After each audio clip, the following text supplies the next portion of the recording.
میں عام چھوٹی موٹی بات نہیں کرتا۔ اپریل ملاقات میری مکہ مکرمہ میں مفتی ابوالقاسم نعمانی دارالعلوم دیوبند کے محتمم صاحب دامت برکاتہم سے ہوئی۔ حضرت جیب سے موبائل نکالا، مجھے فرمانے کہ مولانا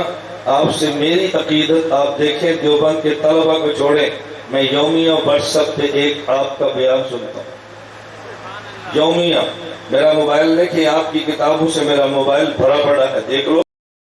بسم اللہ الرحمن الرحیم۔ بھائی اس ویڈیو کو شیئر نہ کیا کریں۔ اس ویڈیو سے متعلق میری معلومات یہ ہیں کہ حضرت محتمم صاحب کو جب اس ویڈیو کے بارے میں معلوم ہوا، محتمم دارالعلوم دیوبند کو، تو انہوں نے خود اس کی تردید فرمائی کہ میری کوئی اس طرح کی بات نہیں ہوئی ہے کہ میں نے یہ کہا ہو کہ میں مولانا کا بیان روزانہ سنتا ہوں، اس طرح کی کوئی بات نہیں ہوئی ہے۔ اصل بیان کے دوران جب آدمی بیان کر رہا ہوتا ہے، میں حسن ظن کی بنیاد پر کہہ رہا ہوں، چونکہ حضرت مولانا الیاس گھمن صاحب دامت برکاتہم العالیہ ظاہر ہے بڑی شخصیت ہیں، اور حسن ظن کی بنیاد پر میں کہہ رہا ہوں کہ بیان کے دوران آدمی بعض مرتبہ اس طرح کی بات کہہ دیتا ہے کہ جو غلو پر مبنی ہوتی ہے، مبالغہ آمیز ہوتی ہے۔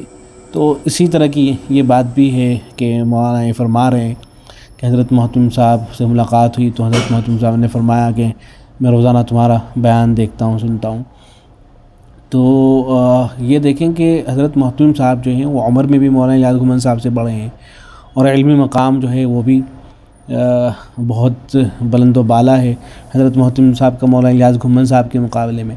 تو حضرت محتمم صاحب کیوں بیان سنیں گے روزانہ مولانا الیاس گھمن صاحب کا؟ یہ ویسے ہی حضرت نے جو ہے حوصلہ افزائی کے لیے کوئی جملہ بول دیا ہوگا کہ آپ اچھا کام کریں، جیسے دارالعلوم دیوبند کے فتاوی میں موجود ہے نا، مولانا الیاس گھمن صاحب کی تعریف کی گئی ہے، تو ان کی حوصلہ افزائی کی گئی کہ بڑا اچھا کام کر رہے ہیں۔ دارالعلوم دیوبند کی طرف سے کوئی بھی کام کرے ظاہر ہے اس کی حوصلہ افزائی کی جاتی ہے، اگر ان کے بارے میں معلوم کیا جائے، دارالفتہ سے معلوم کریں جا کے تو حوصلہ افزائی کی جاتی ہے۔ لیکن جو دیگر حضرات ہیں پھر اس طرح کی چیزوں کو اٹھا کر کے جو متعلقین ہوتے ہیں تو وہ غلو کرنے لگتے ہیں۔ اب جو بعض حضرات اس کو شیئر کر رہے ہیں وہ اس طرح کی باتیں کر رہے ہیں کہ ایک طرف دارالعلوم دیوبند ہے، دوسری طرف مولانا الیاس گھمن صاحب ہیں، مولانا الیاس گھمن صاحب خود تنہا اتنا کام کر دے رہے ہیں کہ جتنا دارالعلوم دیوبند کرتا ہے۔ تو اس طرح کی باتیں نہیں کرنی، اس طرح کی باتیں نہیں کرنی چاہیے، یہ سب غیر ضروری باتیں ہیں۔ دیکھیں ابھی کیا ہوا، کچھ دنوں پہلے مولانا الیاس گھمن صاحب کے کوئی شاگرد ہوں گے، انہوں نے یہ کیا کہ ڈاکٹر مفتی یاسر نجیم الواحدی دامت برکاتہم العالیہ کی کوئی غالباً ترکی کے اندر ملاقات ہوئی تھی مولانا الیاس گھمن صاحب کے ساتھ میں، ان کی ایک تصویر تھی، تو انہوں نے اس تصویر کو اٹھایا اور یہ لکھ کے شیئر کر دیا کہ ڈاکٹر یاسر صاحب نے جو مناظرہ وغیرہ سیکھا ہے در حقیقت مولانا الیاس گھمن صاحب سے سیکھا ہے،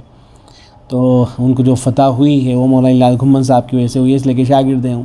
تو مفتی صاحب نے پھر مفتی یاسر نجیم الواحدی صاحب نے وہ تردید کی اس کی کہ بھائی میری تو ایک ہی ملاقات ہے، میں ان کا کوئی شاگرد نہیں ہوں۔ تو یہ جو شاگرد ہوتے ہیں یا متعلقین ہوتے ہیں وہ اس طرح کی بیپر کی اڑا دیتے ہیں، پیرانمی پرند مریدہ می پران، وہ کہتے ہیں نا کس طرح سے بولتے ہیں کہ جو مریدین ہیں بس پیر نہیں اڑتے ہیں، مریدین اڑا دیا کرتے ہیں۔ تو اس طرح کی باتیں نہیں کرنی چاہیے، تو یہ ویڈیو صحیح نہیں ہے، اس کو شیئر نہ کیا کرے، اور بہت ممکن ہے کہ کہیں اس کی وضاحت مولانا الیاس گھمن صاحب نے بھی کر رکھی ہو کہ میری مراد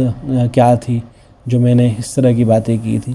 تو شاید وہ بھی کہیں بہت ممکن ہے کہ اگر وضاحت ہو ان کی طرف سے، بلکہ اگر نہیں ہے تو وضاحت کر دینی چاہیے کہ حضرت نے تو حوصلہ افزائی کے لیے اس طرح کی باتیں فرمائی تھی، اور جو صحیح بات ہے وہ فرما دینی چاہیے۔ السلام علیکم ورحمۃ اللہ۔